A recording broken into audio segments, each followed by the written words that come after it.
welcome to After Village Kitchen, the home of traditional African delights. Here I give you tips, techniques, know-hows in making your cooking life easy, stress-free, and above all, enjoyable.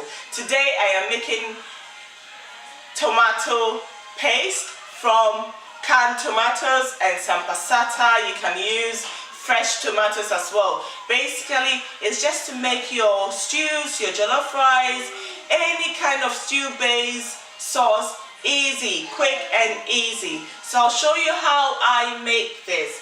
So once you're here, I hope you do enjoy this video and you learn a lot from it. And don't forget to subscribe if you haven't already subscribed. Don't forget to share, recommend this channel to your friends and family and loved ones and even your enemies. And whilst you're here, don't forget to turn on the notification button so that every time I upload a video, you get notified. And give me the thumbs up if you really like this video, because you know what, it just encourages me to bring you some more tips to make your life so easy. So thank you for joining and watching After Village Kitchen.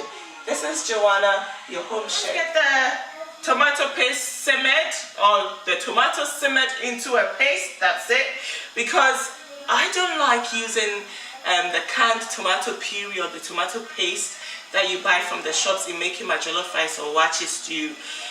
I just find it to be a little bit too sweet because they add sugar. So I love to make my own tomato paste, okay, from simmering some plum tomatoes. I would recommend that you use plum tomatoes because plum tomatoes are much more fleshy and, you know, better, I think. And I add passata because it works for me, so I just like using it.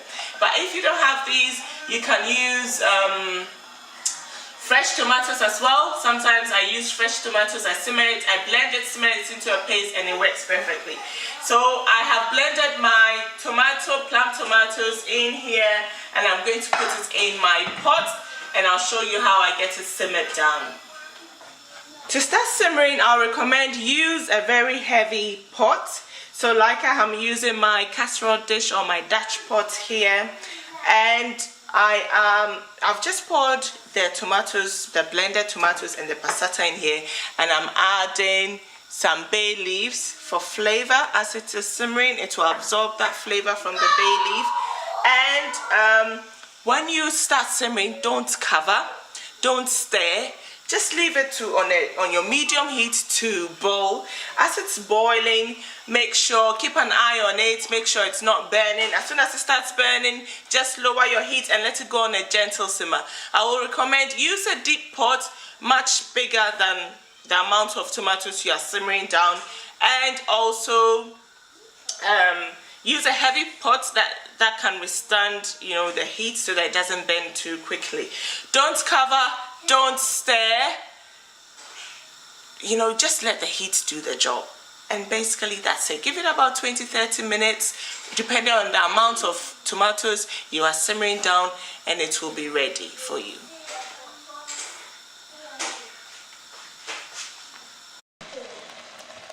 So this is about halfway through the simmering, and just look at how it has simmered down. I haven't touched it at all, stirred, or you know, done anything to it. It's just simmering down gently. I've just lowered the heat to help it not burn. So it is almost there. There's still a bit more water bubbles in there.